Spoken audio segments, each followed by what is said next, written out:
अभी सुन रहे हैं बगैवा सिटी डी धमाका को। गोरे गाल वाली छौरी कनी सुन गए गोरे गाल वाली छौरी कनी सुन गए तो हमारा सलब कले। गोरे गाल वाली गोरी कनी सुन न गए हमारा सलब कले। लव कले पैगे सेट कले, लव कले पैगे सेट कले। तोरा दिल्ली शहर में घूमे बोगे हमारा सलब कले।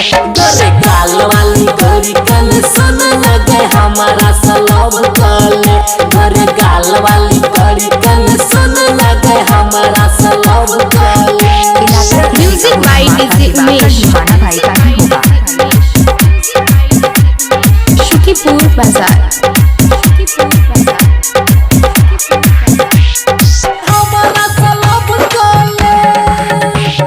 नथिया किन देबो गे झुमको किन देबो, नथिया किन देबो गे झुमको किन देबो।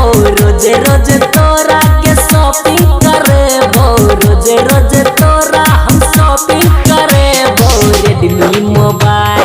रेडमी मोबाइल से होते बोगे हमारा सलब कले।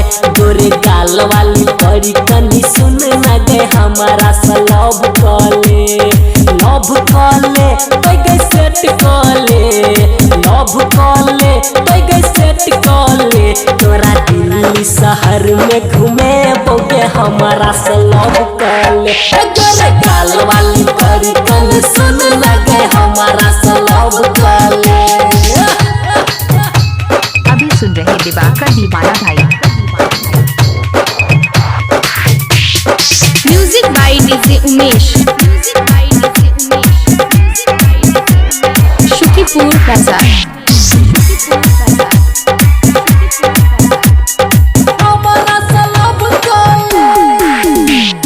मांग सजे बोगे धोखा न देबो, मांग सजे बोगे धोखा न देबो।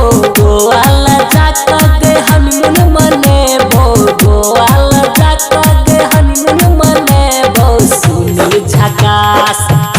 झकास के मैंने ले बात के हमारा सलब कले। गोरे गाल वाली छौरी कनी सुन न गए हमारा सलब कले।